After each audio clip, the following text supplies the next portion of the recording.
Hello, Ryan here, aka Mac, and welcome. Last week there was a new roadmap update, and this one finally brought with it some exciting new additions. As always, a huge thank you to all of my patrons and channel members. Cannot do this without you guys, so thank you so much for the support. It is truly appreciated. So on the 13th of August, the latest roadmap update introduced a few new cards, plus the progress tracker was finally updated. So today I will run through these new changes, as some of them are pretty interesting. Let us firstly kick off with Star Citizen Alpha 4.3.1 and see what it is currently slated or expected to release with. First up, we have NPC dropships, which reads, introducing dropships in Pyro, so specifically Pyro, defending outposts and deploying reinforcements when the local population is attacked. Now, funnily enough, this is not the first time that we have seen NPC dropships come to the verse. When we had the derelict settlements rollout, they were also supposed to have an NPC reinforcement ship come in by way of a Cutlass Black, dropping off extra NPCs to keep fighting. Now, the downside was that they never worked, or if they did, I never saw them working. So the ship would basically come in, it would land, and then the NPCs would just literally stay sat down, and then you just shoot them. Now, with all of the work going on for AI and the nav mesh, I really hope to see that these new 4.3.1 Pyro dropships actually deploy properly. Plus, I suspect they won't just be a Cutlass Black with 4 armed NPCs, but quite possibly bigger ships, more NPCs on foot, maybe even ground vehicles. They have been doing a lot of work on NPCs being capable of driving ground vehicles, so that would be cool. Plus, they will also likely involve all the different factions, so if you are siding with a particular faction that are getting attacked, you might be able to fight alongside these dropships and not just be attacked by them. I do wonder if this has anything to do with the upcoming AI FPS tech preview test that we are still waiting to see about, but regardless, please make them work. Now, the next two are both armors, and if I recall correctly, both were pushed out of 4.3 originally, now slated to release in 4.3.1. There is the heavy utility armor and the medium Ambrose utility armor. Now, as we have seen with each patch this year, they have been pushing out many new armor types, and I am hoping it won't be too long until they start bringing in all of the Starwear tech that not just allows us to layer armor and clothes together, but also all of the stats and trade-offs for each armor excelling in their intended role. Now, with these being utility armors, although upon first launch they might not have a lot of use cases outside of just damage mitigation, radiation, and environmental protection, they are supposed to support in the role that they are designed in. So it'll be interesting to see what their pros and cons are, and with them being utility armors, chances are they're not likely going to protect you against bullets and projectiles, but more aid in whatever industry they're designed for, and maybe other types of protection. The next two that were also slated for 4.3 release, but also pushed, with the first one being the AI FPS turrets, and these, if you remember, were anti-personnel turrets for players to avoid or destroy, providing additional PvE challenges. Now, I'm hoping this will be the start of slowly removing forced armistice zones and having actual capable systems in place, and make it harder for players to, say, pirate in more lawful systems versus the lawless systems, and also, as we saw with resource drive, mitigating any griefing that could be going on, as right now there are a lot of kind of quick fix awkward systems in place that don't really provide the intended gameplay for the future, more just band-aiding potential issues that crop up. So getting closer to what is intended will make it so much better. But also, I think that these AI FPS turrets could have something to do with the cooperative zones that were also delayed. We're not seeing those in 4.3.1. I'm not sure when we will see those come back, but these turrets will have a lot of use cases and hopefully be things that we can also deploy around our own bases. That would be handy. Now, the other feature that was pushed from 4.3 was called Mission Pickup on Location, in which players, while they are around a location, say the Onyx facility or anywhere really, they can discover and accept new missions rather than having to take them on from your MOBIGlass each time. Now, not much is known about how this is going to work or where this is going to work, but I really hope that there is a lot of variety here, with them including many of the current combat missions, delivery missions, maintenance missions, engineering, things like that, maybe even fetch and retrieve missions, simple things, and also I do hope that they will be using many different points of interest, including the settlements, like Astor's Clearing. Going down there, when you get there, someone is asking you to go and pick some Emoshi Plague or mine some gems for them, just providing a lot of variety and different missions for everyone to take on depending on just what they want to do. Hopefully we get more information on this as soon as possible, because it could be a lot of stuff, it could be quite narrow, we will see. Next up, we have the latest FPS weapon from the Vault manufacturer, which is the Vault Fresnel. This is an LMG that is said to be a heavy hitter that ramps up the punishment as it heats up, trading rate of fire for raw stopping power, and as it nears peak overheat, it unleashes a searing energy blast capable of tearing through hostile forces with terrifying efficiency, but features a hefty reload time, but it does have a high capacity magazine. So quite an interesting design there. It does sound like it might be a fun one to use with trade-offs like we saw with with all weapons, and I will certainly be getting my hands on all of the Vault weapons once we can display them nicely, as I do like that sci-fi feel, and the Vault blue is such a beautiful color. Anyway, the final addition for 4.3.1, at this time anyway, I'm sure there will be more added, is again new hairstyles, this time 2 new short hairstyles. So not the most exciting thing to rave about, but it is always good to see consistent additions like for hair, as it just gives so much more customization. Anyway, 4.3.1 is mostly consisting of features that were held back from 4.3. Now 4.3.1 could be the end of September patch, but these patches are coming out thick and fast with no real pattern as to when it's going to release. So it could come sooner. Jared did say though, just before 4.3 launched, in regards to the resource drive, that we have another month to complete it. So my guess is it's likely going to be around this time next month, if not a little later in September. But as it stands right now, that is what is slated for 4.3.1. Some of them could slip. We will most certainly get new things in, as well as a lot of bug fixes, balancing, quality of life improvements, and anything else. Plus the narrative content continuing on. Now, onto the progress tracker. We had some new additions here, which is always nice to see. Now, a little caveat when it comes to the progress tracker. This just shows you when a certain team is set to start and finish their work on a particular feature.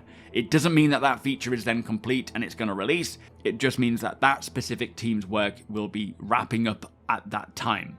Before a feature can release, it'll likely need a lot more work from teams like audio, visual effects, UI.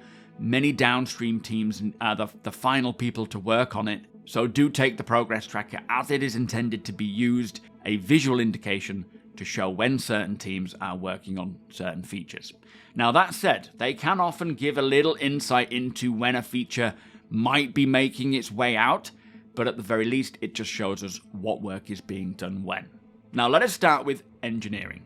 This shows work from the core gameplay pillar up until the first week of October. Now we know they have been working away on this for quite some time, as well as getting it staged on the tech preview channel, so I am expecting to see this enter testing for players within the next couple of months, but it could certainly remain on the tech preview channel for a lot longer. And as much as it doesn't say here that other teams like downstream teams are working on it, we know they are. The UI team has done a lot of work on the different screens like diagnostics and so forth, not to mention building blocks, at least allows the teams working on a particular feature to create very simple UI to get it into our hands. Now, if you would like to hear the latest on engineering, in fact, if you want to hear much about what I speak about here, be sure to check out my latest monthly report breakdown video, where I go into more detail. Next, we have crafting. Now, the work on crafting, also from the core gameplay pillar, shows it is going on all the way up until mid-December. So chances are we won't see a playable version for us this year, on live at least. We could see a tech preview at some point, but I certainly do expect to see how this is progressing at CitizenCon Direct, which is happening on October 11th.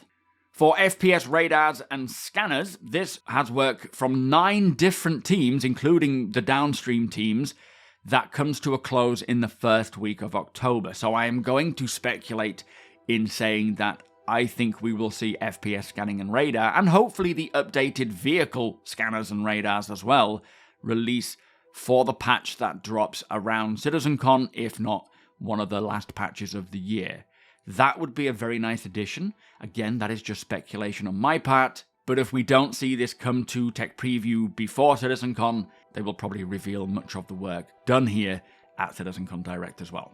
Now, the inventory rework, which we have seen the new UI screen on Star Citizen Live recently, I've spoken about it in pretty much the last couple of videos that I've put out. This has work finishing also in the first week of October. However, this is just from the core gameplay pillar, and as stated in the most recent monthly report, it is quite a complex system, quite a bit of time to complete by the UI team. So I am personally not expecting to see this UI screen this year. I could be wrong, of course I could be wrong about all of this, where I speculate, but that is just me. Now next up we have something called item expiry, which is said to enable functionality for items such as keycards to now have an expiry timer, after which they are rendered non-functional. Now, this could have quite a few use cases for missions, rendering certain mission-related items non-usable and time-sensitive. Not great for trading between players, like our trade meets. We often sell certain keycards for the various new locations, like Hathor or Lazarus, but still very interested to see how this is used. Now, the work on this from the core gameplay pillar actually looks to have completed just this month, so hopefully we get a bit more insight into how and where this is going to get used. Now, for the second to last update of the progress tracker, we have the transport refactor, formerly known as the transit system refactor, and this, as you I'm sure all know, is refactoring the existing transit system to allow for easier design setup, easier integration into instance content like hangars, and more robust functionality in the server meshed environments. And according to the progress tracker, this has work from the core gameplay team going on until mid-October, and the last that we heard about this on the monthly report is that they are continuing with additional work for dynamic destinations like hangars.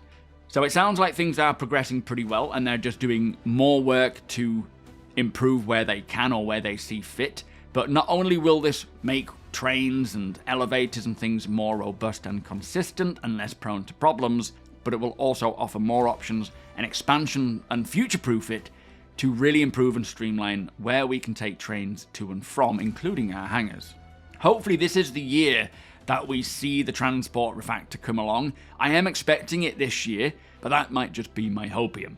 Now, the final and best new addition to the progress tracker is the command module.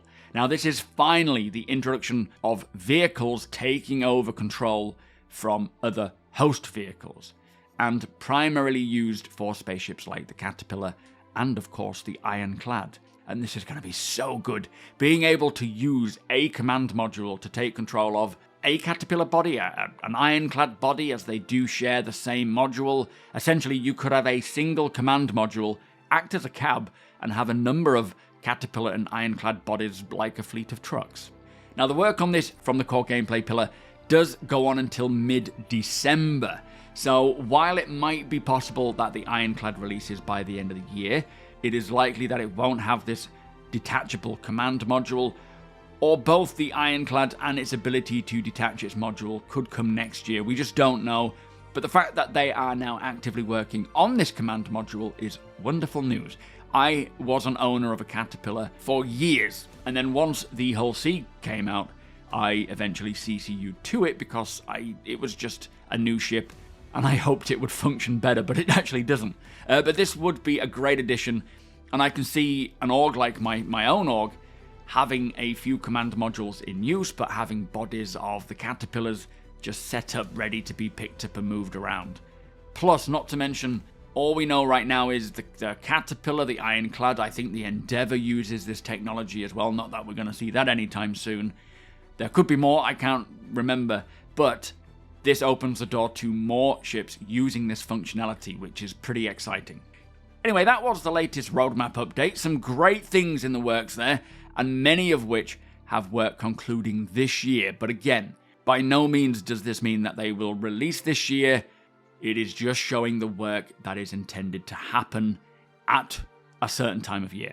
Regardless though, I do suspect a lot of what we read about here and on the monthly report recently, we will see updates during CitizenCon Direct. But that is it for this video.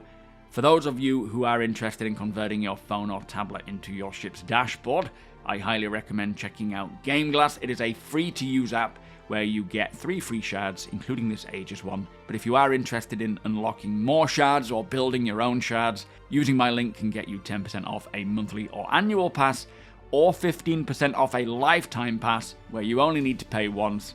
And any purchase made using my link does provide my channel with a direct kickback, so it is very much appreciated, and thank you to everyone who has done so already. With that said though, if you do enjoy my videos, please do consider subscribing and helping the channel to grow. If you would like to come and watch me live, I will be streaming today, Wednesday and Friday, I think, all being well, between 2 PM and 6 PM BST, here on YouTube or over at twitch.tv/SuperMacBrother. You are all more than welcome to come and hang out. If you are a veteran returning, it'll be great to see you. If you are brand new to the game, it is a great place to ask your questions, or even join in and fly with us. Hit the thumbs up if you don't mind, it does the channel a big favour, and tick that notification bell if you'd like to be notified when my videos go live. Again, a huge thank you to my patrons and channel members. Thank you so much for the support, thank you for watching, and I'll see you in the next one.